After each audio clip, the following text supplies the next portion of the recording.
So now we come to the last topic for the term, which is community policing, and this is a topic which we could spend the whole term on, really. So we are going to do a very, very quick overview of the concept, and hopefully this is something that you'll pick up later in your studies and look at in more depth. The idea of community policing is at the same time both very, very old and very, very new, but the fundamental concept is a model of policing that's embedded in the community, sort of goes without saying with the name, but works in partnership with the community and works proactively to solve problems. So why is this different from the traditional model of policing, what we're calling the traditional model of policing, and why is this controversial? Well, there is actually two traditional models of policing. You may have heard me talk about this in another unit, but let's go through it all again. The English model of policing is very much similar to what we're calling community policing now, and it's a model that was in favour in the UK at the early stages of policing, but throughout the latter part of the 20th century it got eroded by the other model of policing that became dominant, which is the United States model of policing, which is the military model of policing. So the UK model of policing was a model of public service. It was the idea that a police officer was a contact point in the community, was someone, children were told, if you get lost, go and see a police officer, and they'll tell you where to go. Instead of being, cruising around in a car or being too busy to speak to you. The crime prevention part of policing was only one part of the role, and the role of policing was very much connected to knowledge of local communities and local areas and problem solving in those areas. Now, I'm not saying that that model was perfect, but it became superseded by the military model of policing that emerged from the United States. Now, the United States did not and has never had a civil model of policing like the UK. The very early police came out of several fairly dysfunctional places. In the south of America, the slave catchers who were,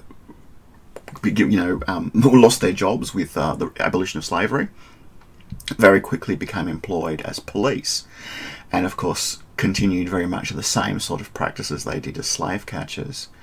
In places like New York, on the other hand, the police were drawn from the criminal subcultures with the idea that we would to regulate vice, you would actually take control of it.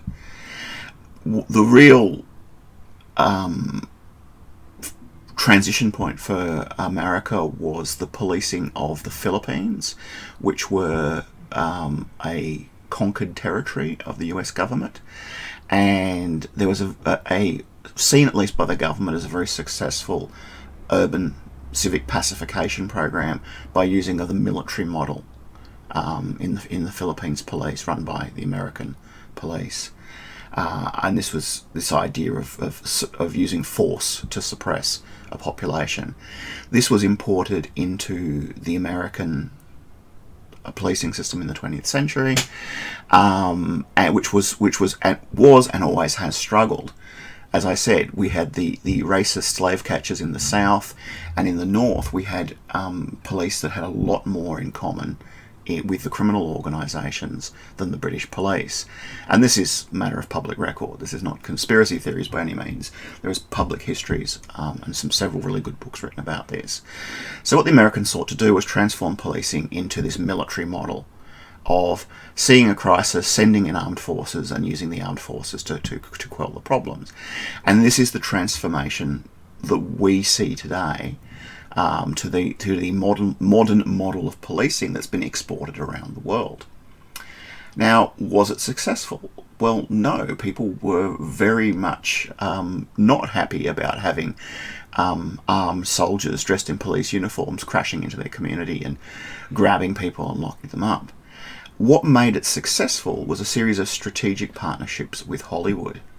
So starting in the 1960s in Los Angeles, which was has and continues to have a very bad reputation for violent police and racist police. There were partnerships with particularly with TV shows. Dragnet is usually used as an example of one of the first ones, where in exchange for access to police cars and police buildings and access to shoot in the city, Hollywood presented this very, very glowing picture of police as this group of effectively soldiers under siege from the armies of crime. This is what has recently been called propaganda, and a lot of this has recently come to the head with the Black Lives Matter protests and the regularly occurring brutal acts of crime, of violence performed by police in America. And it's to the extent that even, the dominance of this image portrayed by movies and TV of police as heroes, and the clash of this with the actual social reality of what goes on, has been attributed directly to the problems of violence that have led to the Black Lives Matter movement. We've also seen very little diminution of the corruption problems in police. Every few years, the New York police, there's an expose on the amount of vice they control, particularly prostitution and drugs. There's a clear out, and a lot of police get fired, many of whom get rehired later on, and the problem comes back. The FBI actually is monitoring the infiltration of American police by white supremacist and ultra-right-wing fascist groups, and that makes pretty disturbing reading. And even the producers of shows like Brooklyn Nine-Nine have expressed deep regrets over the role that they have played in presenting this idea of this military model of policing being a good thing, because it clearly isn't. And it creates problems for police-community relations too, because it presents this image of, if you have a problem and there's a criminal in your house, you call the police come kick down the door and shoot or arrest the offender. And people's actual experience of the way law enforcement occurs is generally police appear on the scene way, way, way after a crime occurs. And people are often very frustrated. It's like, what are the police going to do? Are they going to go out and solve the crime? We've seen this on TV shows. This is how we believe police operate.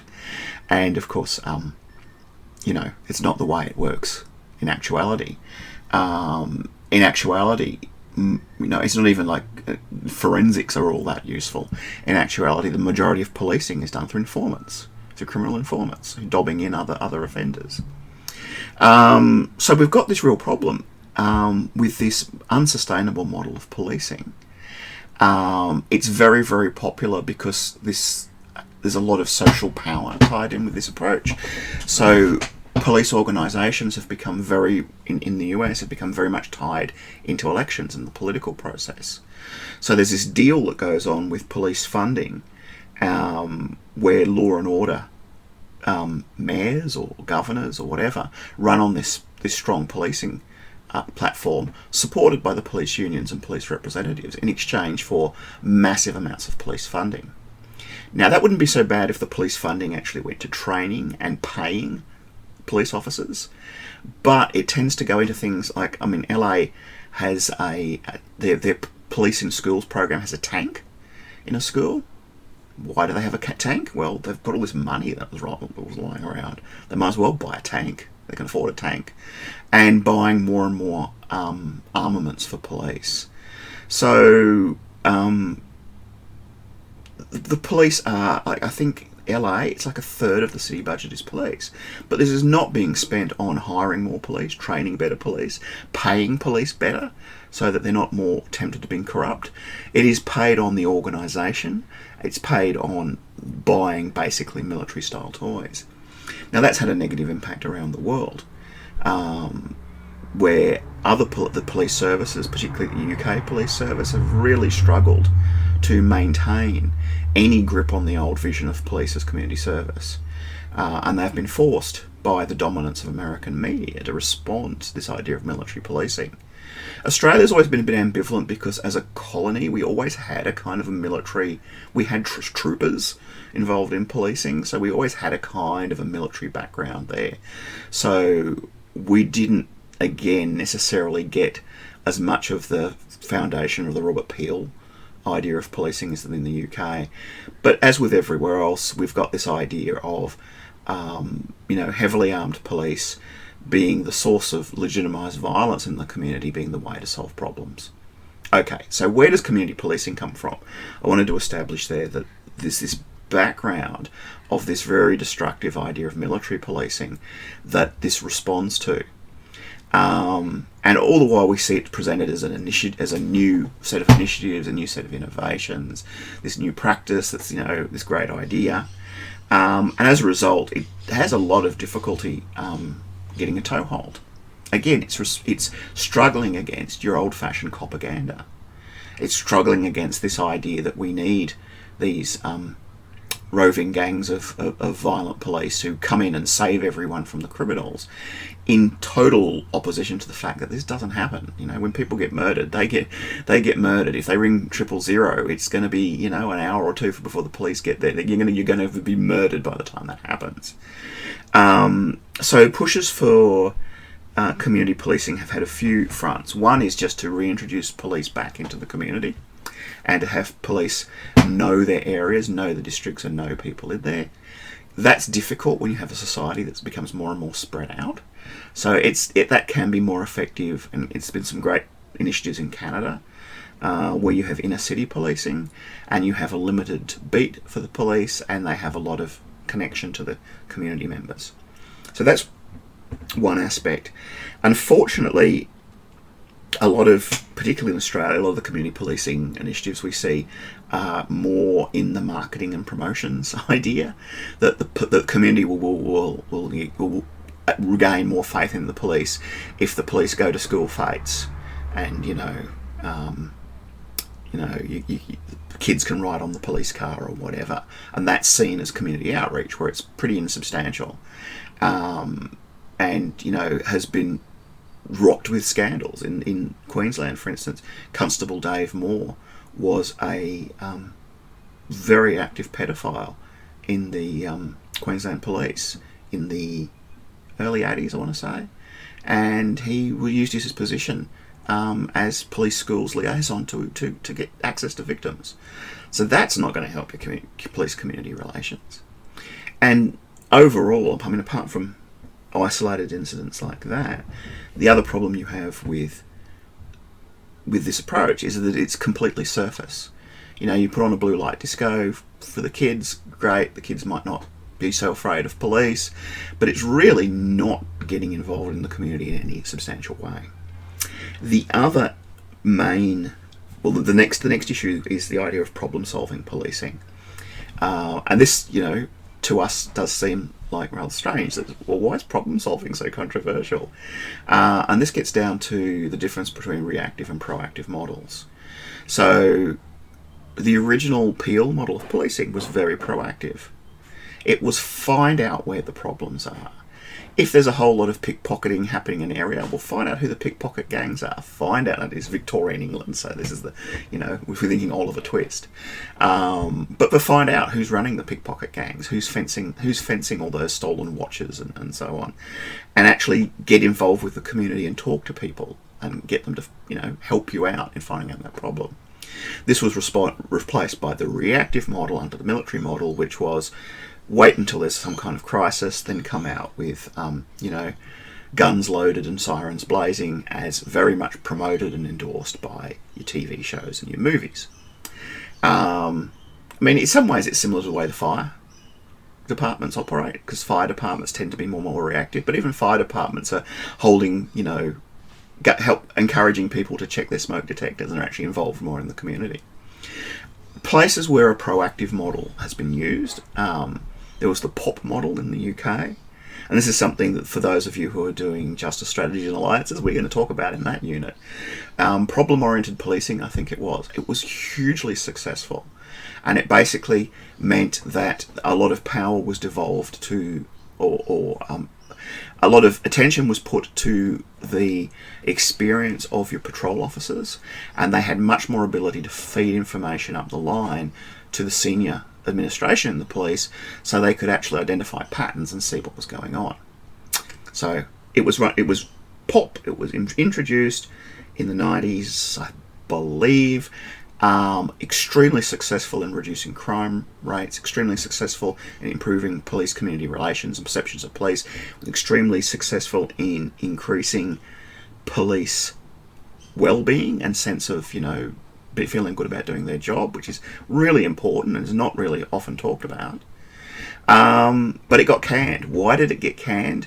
Because the senior police management did not like listening to the low-level officers. And this has to do, again, with a lot of classism in the UK, and the fact that the senior management of police don't tend to be, you don't start at the bottom and work your way up in the police management from being a patrol officer. You tend to be a private school, or in England, the public school. You go to all the right schools, and you're sort of part of the upper middle class, and you get appointed to a management role. And there was very much a huge amount of classism with these police managers saying, I don't want to listen to these lower class oiks who are, just uniforms officers. We're better than that. We're smarter than that. We're managers. I went to Oxford University. I'm not going to listen. So the whole program that worked extremely well got canned because the senior officers were too arrogant to want to listen to people and actually follow the program as it was designed.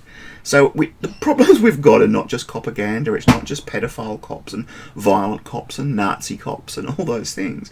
We've also got this problem with police administration, which I guess is pretty similar to the problems you have with a lot of organisations, that bosses don't want to listen to their so-called inferiors. Now there's been moves to reintroduce problem-oriented policing.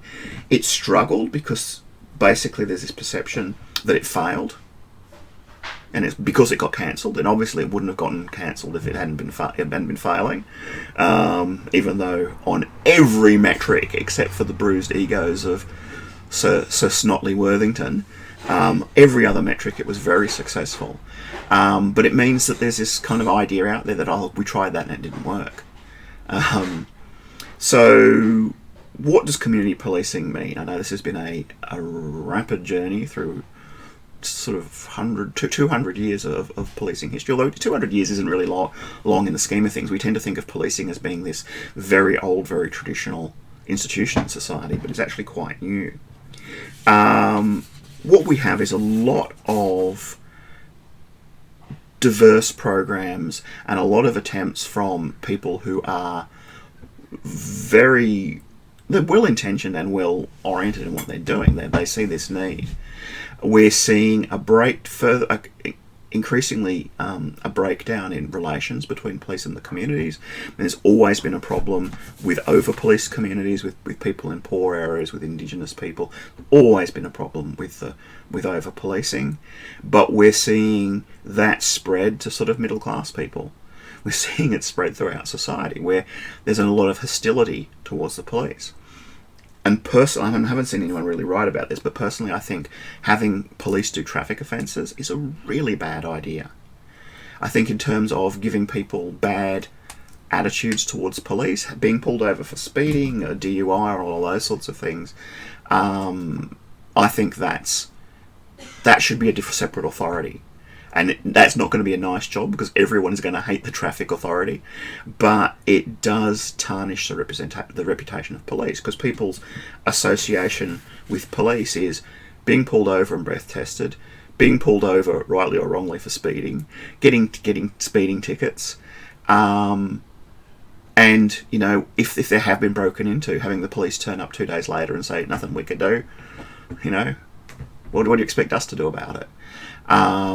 So removing that and moving back towards more of that problem-solving approach to policing, and a more of a focus on civil service, a more diverse role for police in the community, police being actively involved in problem-solving, in looking at areas where, yeah, we're getting some assaults. Why are we getting assaults? There's the lighting in the area is bad, or we've got an area that's run down, and people are, and it's being, people are not seeing as it's this what's it called from environmental criminology, the idea of defensible space. That's the one that people want to see someone owns a space. So having vandalism repaired.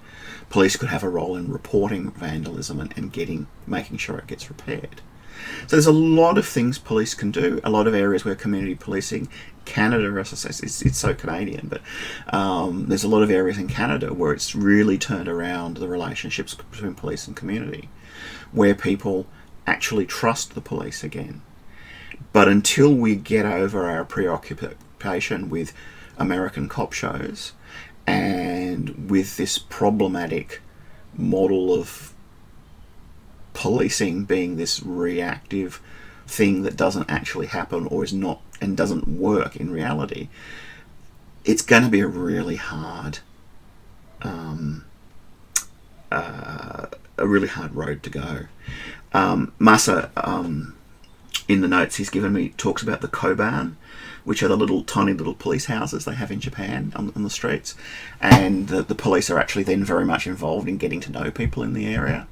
So if you've seen any sort of modern anime or modern Japanese TV shows, you may have seen the koban.